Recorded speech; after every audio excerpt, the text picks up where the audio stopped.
Hello everybody, this is AK. I'm back. This is going to be a very exciting match, right? So in this game, I'm playing a tier 6 German cruiser, and if you remember in one of my videos, I say it's one of my favorite cruisers, right? Tier 6 German cruiser, the Leipzig.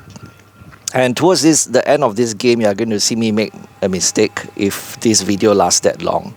And I came up against two enemy cruisers, a tier 7 Japanese cruiser and a tier 8 German cruiser. It became a face-off one-on-one, and I made a mistake, but I managed to leave. Right, so I really like this ship. I'm very familiar with it. I know how it works, but I can still make mistakes, even though I'm a bit more familiar with this ship than some other ships that I have. So Murphy's Law, things do happen, but if we know how to deal with them and with a bit of luck, we should do okay, right? But don't leave everything to luck. We should be prepared, and know what to do when bad things happen, right? So anyway, today's video will be about a few things. Of course, people know that if you have been following me anyway, you know that the foundation of my passive income portfolio by now is made up of the three banks, DBS, OCBC, and UOB. Right, they generate a big chunk of my passive income year after year. Right, but I do have other investments for income, and for those of you who have been following me, you know that I talk about some of them from time to time. Comfort Delgro, ST Engineering, and not all of them are large investments. And for me, when I talk about large investments, they have to be $100,000 or more in market value. And I blog about this, right? My largest investments, I blog about them from time to time. So if you're interested, you can go over to my blog and read about them, right? The blog posts are usually titled "My Largest Investments Updated" or something like that, right? Easy to find, right? And I have a whole bunch of smaller investments for income, which I rarely talk about.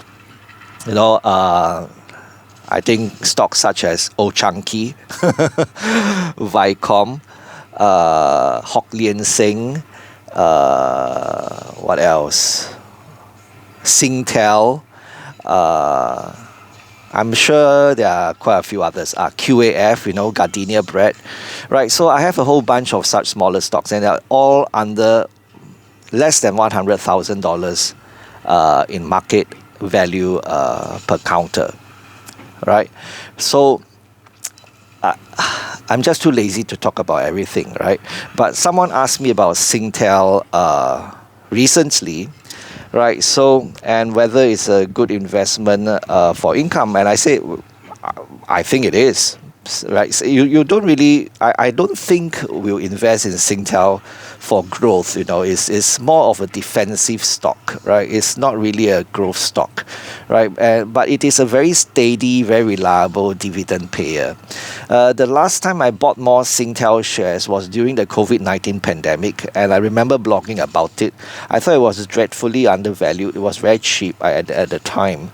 But I was more interested in the banks, so I was most of my money went to buying bank stocks, right? But I did buy some SingTel shares back then. If I remember correctly, it was $2.11 or $2.09 per share, around that, right? And I blogged about it. And today I think SingTel shares like $3.80 per share. Yeah, so it has gone up nicely, right? So like I said, right, if we can't be right all the time. If I'm right most of the time, we make more money than we lose, we'll be fine, right? So the share price has gone up very nicely, and I think the dividend yield now is something like 4% or slightly more than 4%, which is decent, right? It's decent. It's not mind-boggling, it's not amazing, it's not fantastic, it's decent. As well, compared to the banks, is decent. Right, the banks are still more attractive. Right, so SingTel has announced that they are going to have more capital return to shareholders in their latest news, right? Apparently, they have quite a lot of capital and they want to give some of it back to shareholders via share buybacks, right? So that is going to follow the bank's examples and do share buybacks. And apparently,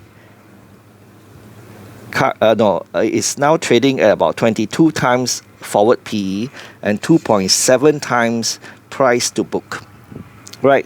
Which isn't cheap. It isn't cheap. It's just that I said ST Engineering, right? I mean, I've been a long time investor of ST Engineering. I like it very much. I like the business very much. But at current price, I say the same thing. It isn't cheap, right? But for people like me who have been invested in the companies for such a long time, just hold on and collect dividends, lah, right? That's a nice thing about investing for income. It's really passive. I suppose that's why it's called passive income, right? The money just comes in, right? It's very reliable, cash generating, income generating businesses, right? Can't really go wrong, right? Okay, the next thing I want to talk about is Alibaba Cloud, right? I talked about how I believe the cloud business for Alibaba is going to be a main growth driver, right? And this is really something that the CEO and chairman have said, this is going to be their main growth driver for the next few years. And someone say, oh, but you don't have too high expectations because Ali Cloud, the government, they don't use. The government in China, they have their own. So only the private enterprise in China will use. Now, of course, I went to talk to AI, right? You might remember that video that I made about how I talked to AI, whether Alibaba shares could be worth $1,000 per share. And AI say that $400 is more likely, right, in the next 3 to 5 years. And it says that Ali Cloud plans on becoming a dominant player in the Asia Pacific region. So it's not just in China, it's Asia Pacific. And that is what excites me, right? And it should be exciting for anyone who's invested in Alibaba. So in a piece of news that I saw just now, it says that Eddie Wu, the CEO of Alibaba, has doubled down on the company's plan to create a unified global cloud network. So it's going to be a global cloud network. It's not just in China, right? And previously, and of course, when I talk to AI say Asia Pacific. So now Eddie Wu says not just China, it's not just Asia Pacific, it's going to be global, right? So it says the Hangzhou-based tech conglomerate's cloud computing and AI services unit, Alibaba Cloud, will accelerate the build-out of that international network across Japan, South Korea, Southeast Asia, Middle East, Europe, and Americas. Yeah, the only region missing here is Africa. So he said this on Thursday. So Ali Cloud is really going to be a big thing, right, in the next few years. And I expect great things from Alibaba, right? So I'm just going to stay invested. If the price goes down more, I'm going to buy more. And then, as if that's not enough, the icing here is going to be the government of Zhejiang, the home to Alibaba, is going to have a comprehensive package to accelerated AI research, industrial growth, and talent acquisition to turn the region into a global AI innovation development highland. Under the plan, major companies in the AI supply chain are expected to generate a combined operating revenue of more than 1 trillion yuan by 2027, or 138 billion US dollars. So this is more than what Jensen Huang said in the interview, that he thought there would be $50 billion. Now they say the forecast by the government is 138 billion US dollars by 2027. How is that not exciting? And when the government in China sets their mind to do something, they will do it. They will achieve it, right? So, I've been so excited talking about all these things that I missed the part where I came up against the two enemy destroyers. Now my health pool is very low and I have to be very careful, right? But I still end up being the top scorer for this game, so I'm very happy, right? So maybe you saw just now I came up against two cruisers and I sent torpedoes and I sank one. There was a tier 7 Japanese cruiser. Then I missed the torpedoes missed hitting the tier 8 German cruiser, and I kept shooting after I beached my ship accidentally, right? I made a mistake and I kept shooting HE shells at the ship.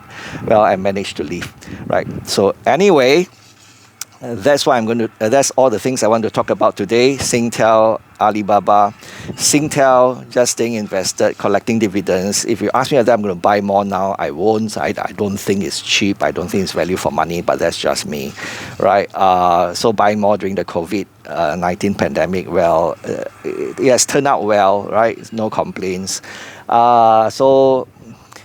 Average investors like me, a diversified portfolio makes sense. Don't put everything in one basket, and then you get income stream from several businesses, right? And Alibaba, great news, right? Ali Cloud is going to grow much bigger than some people initially thought, and now yes, policy backing from the Chinese government, right?